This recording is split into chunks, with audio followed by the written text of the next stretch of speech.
So the context of my little speech here is watching an explanation of the 70 weeks of Daniel. And so this is my appeal to a particular interpretation of Daniel and how Daniel 8 and 9 relate to each other and why my interpretation is true. So it's an appeal. So here it is.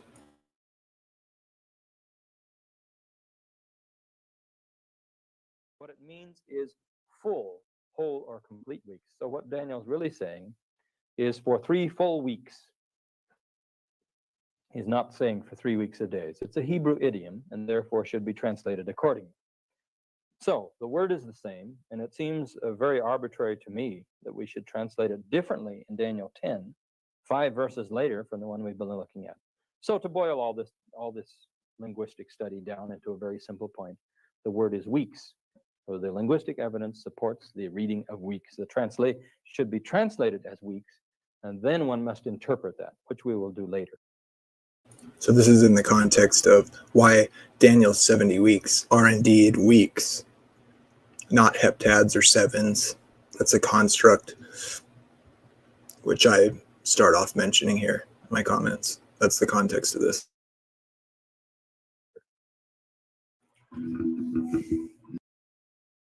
Why is this very significant?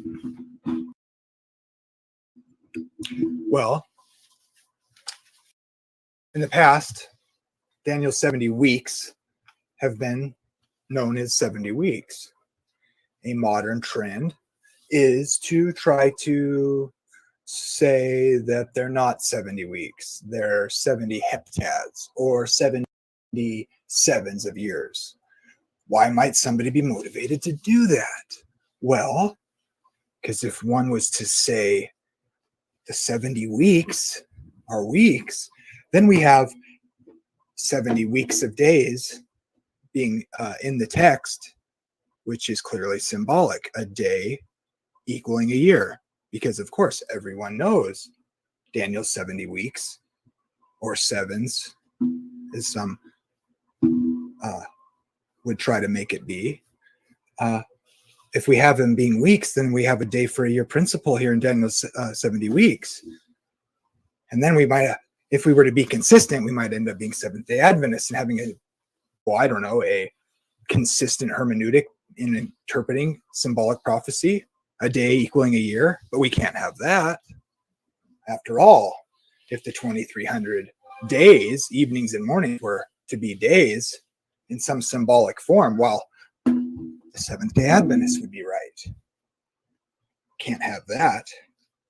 So let's make a concerted effort, even though every commentator, including the modern ones that wish to make Daniel's 70 weeks not be weeks, but to be heptads or sevens, but in unison, the same exact word in its form in the book of Daniel and elsewhere, in that form, is translated as weeks. And weeks are 7 days.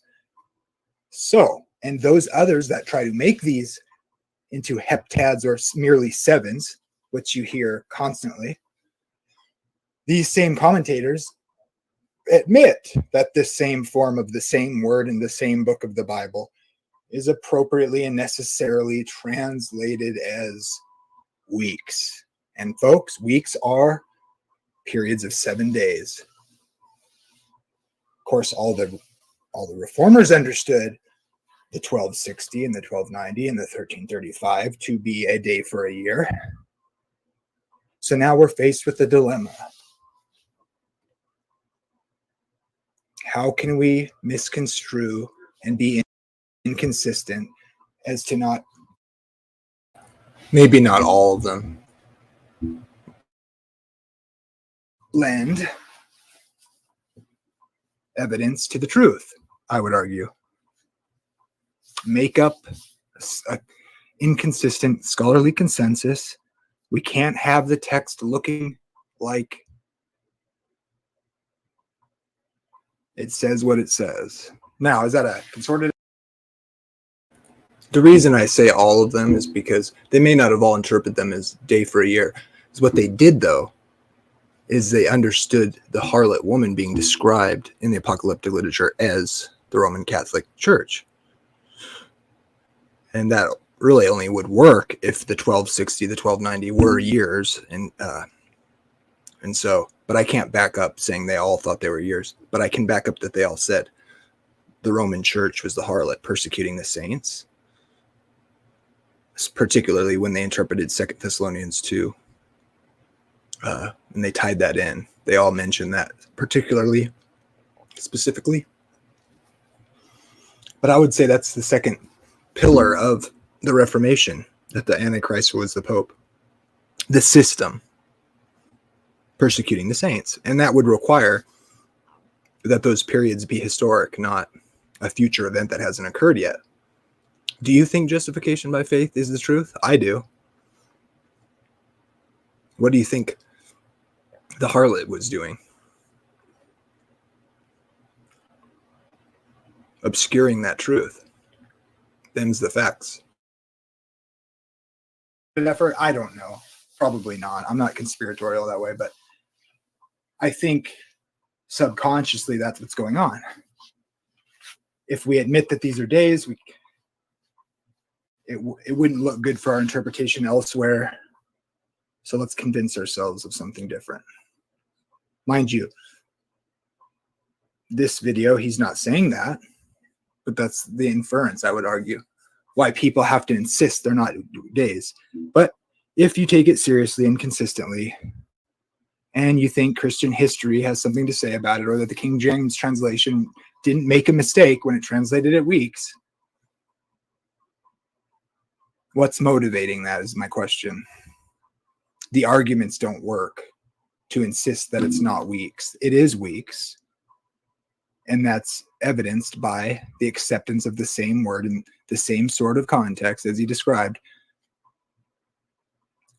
The arguments fail if you take it seriously. Daniel's 70 weeks are weeks. And I would suggest likewise, the reason Daniel 8's 2300 evening morning is evening morning is because it's clearly related to the morning evening sacrifices, the Tamid. Well, why did the King James translators say days? Because in every occurrence of the morning evening sacrifice, which is clearly kind of the conceptual idea in Daniel 8, is mentioned in every other literal narrative in the Old Testament in reference to those sacrifices, which were continual.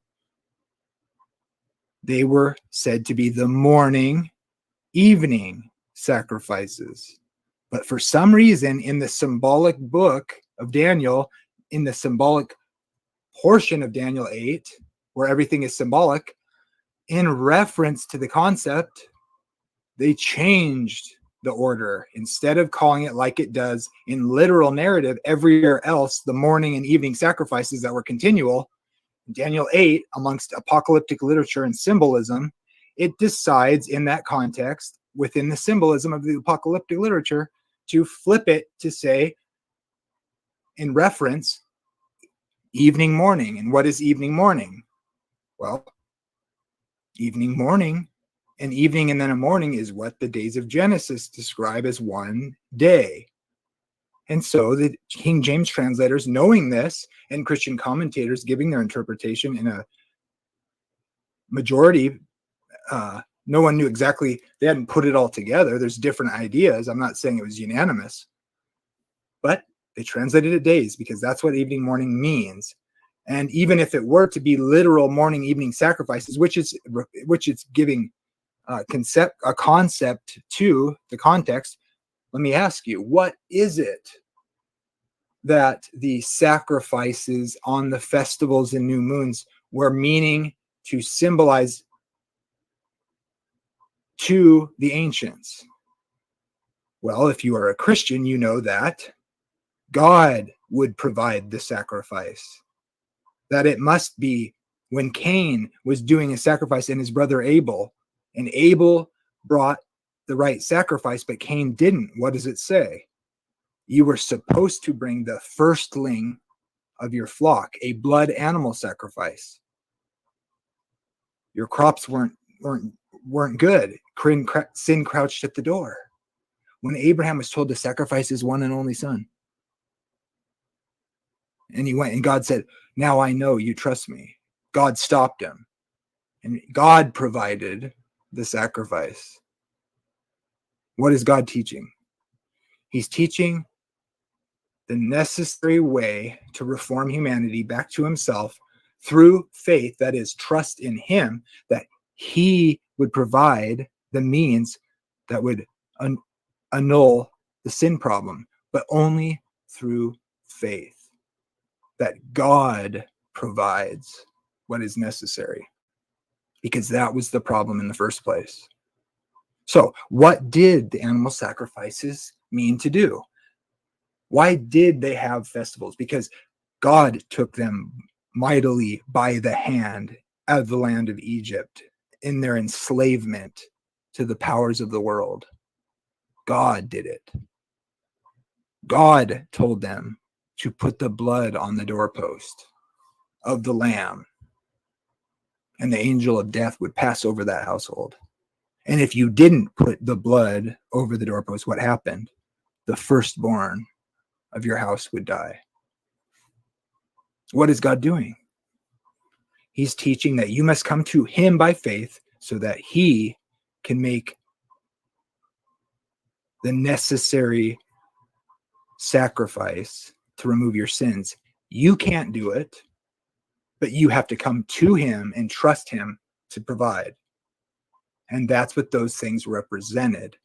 The continual sacrifice for the sins of the people, morning and evening, were the way they connected to God until the time of Reformation. What was the time of Reformation?